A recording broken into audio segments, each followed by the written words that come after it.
Hello, it's Sapphire Moonbeam here, and I'm going to do another general reading with a Lenormand deck and some oracle cards as well. And we'll see what pops out here as far as the energies and the messages that you may need to receive right now. It's kind of fun when you let the cards just pop out on their own. Sometimes they don't want to. Whoa! I think that's too many, but I'll take that first one.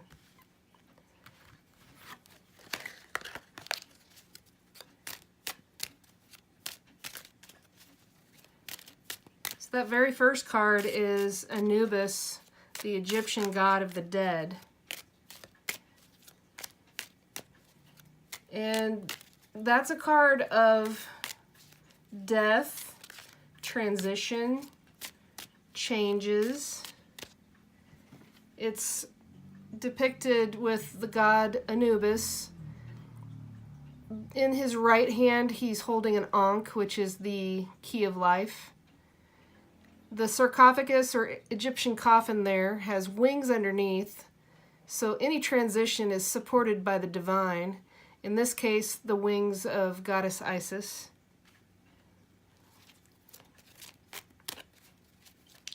The second card is the Labyrinth. And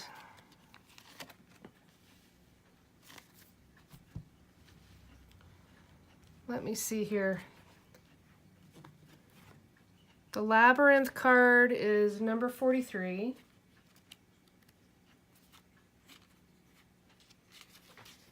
It says, when you think you've done everything you can, you hit a wall and you have to start again.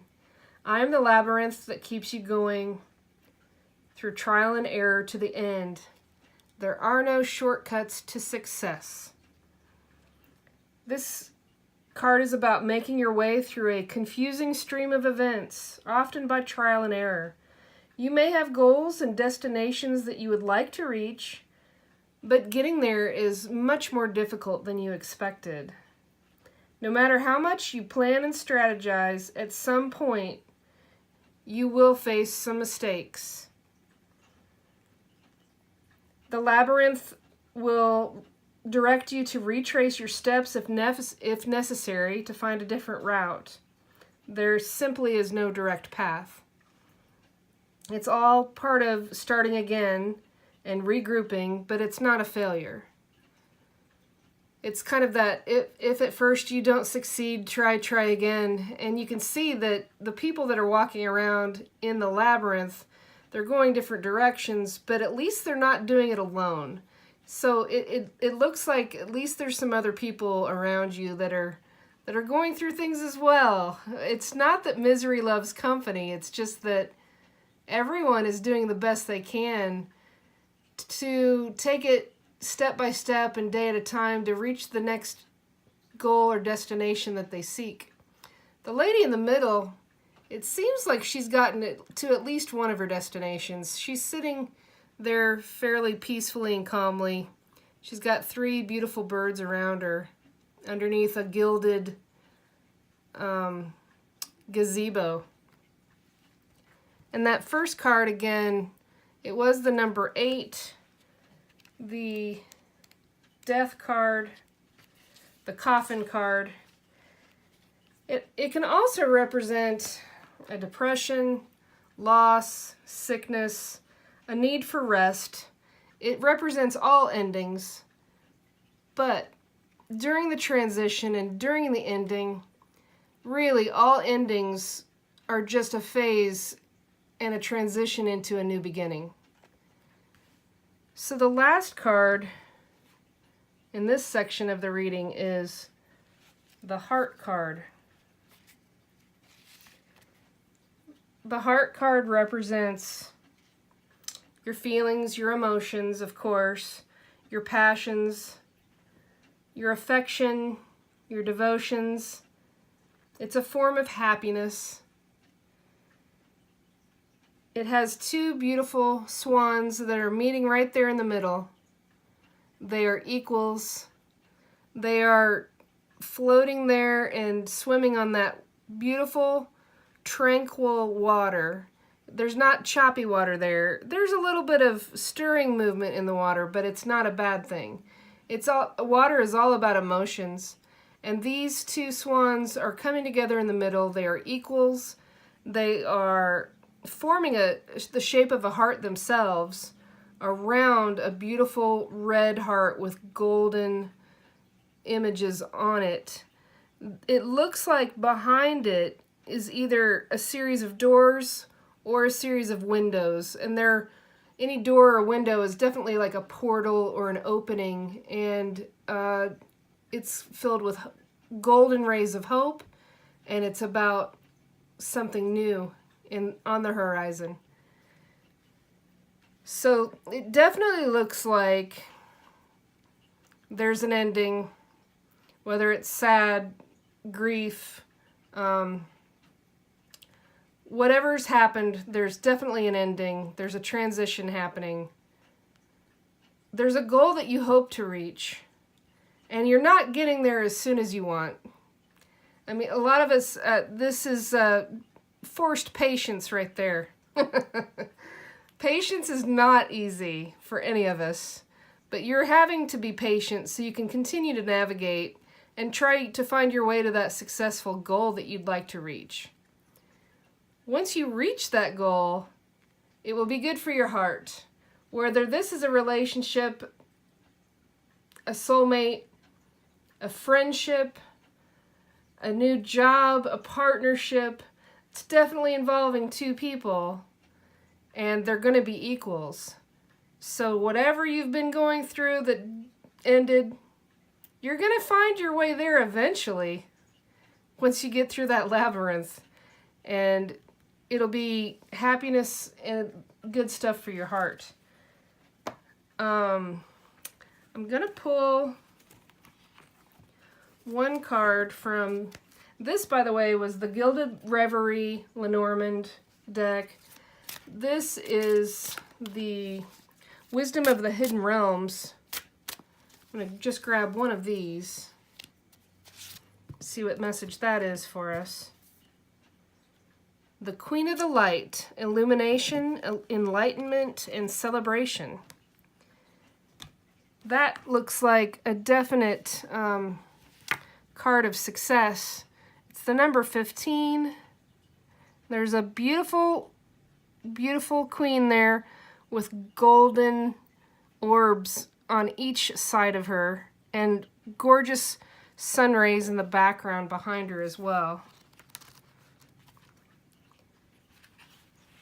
The Swan Queen, oh, sorry, wrong one. This is the Queen of Light. It's funny that I mentioned the swans since we did get the swan card.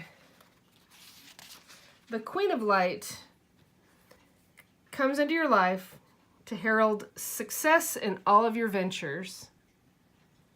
She illuminates the most important steps on your path and reminds you of your own brilliance. You're being guided by the divine, you're an instrument of light in this world, and you're on the correct path for your highest good. What a beautiful, beautiful message. That your steps and all these twists and turns, they are not in vain. You are on the right track, you are on the right path. Even though you may think that you're just wandering around, you're going the right direction. Trust the journey. Have faith in the universe. This is going to be one more card from my Oracle card deck. Woo! And I created this deck with 46 paintings. I got it self-published. It's called Moonbeam Magick. It comes with a guidebook. You can find out about my deck at sapphiremoonbeam.com. These are all hand-painted images that I did over several years to create this project. The card that I pulled from that is First New Day, number 27. And the description I wrote says, the crimson sun on this card swirls with energy. As each new day begins, you have a fresh new start. Every day is a chance to do something new, a little better, or in a different way. Embrace the energy of each new day and realize it has the potential for adventure and new possibilities. Your day can and will reflect your attitude. Keep your thoughts positive. The affirmation is, I embrace the energy of each new day with enthusiasm. I will keep my thoughts positive and look at each day as a new adventure. So it's interesting that in the card description, it talked about doing something new, a little better, and in a little different way. You've obviously been trying more than one thing to navigate your path. And this looks like it's happening over and over, but each new day does have new possibilities. So that's an encouraging message, especially if you feel like you're just walking around in circles in that labyrinth. This last card is the Sea Peace card. When you find peace within yourself, you will recognize it more outside of you. Stop and take a deep breath. Breathe peace into your heart and breathe peace out from your heart. Practice being aware of the breath. It will help you be mindful of the perfect present moment. Be peace, see peace. The affirmation is, I will breathe peace into my heart. I am peaceful. When you see on social media, sometimes they'll say, breathe in the good stuff, exhale the bad stuff kind of thing. I don't think that's really good. I think when you breathe in good, you breathe out good. You don't want to send something out towards others that isn't anything but the type of energy that you would want to receive. So that's just an extra little tidbit in my opinion on that. But it's beautiful energies that I picked the Sea Peace card because your heart will be peaceful. You are going to reach that next goal. You will find your way through the labyrinth. And this Queen of the Light is a celebratory, victorious card, celebrating the divinity and the light within you and the fact that you're being guided and you will get to where you want to go. So I want to thank you for joining in, and I would love it if you would subscribe to my YouTube channel and go to sapphiremoonbeam.com if you're interested to find out more about me and my oracle deck, as well as my jewelry, my spiritual retreats. There's a blog there. There's all kinds of stuff to poke around and look at. I hope you have a really wonderful night.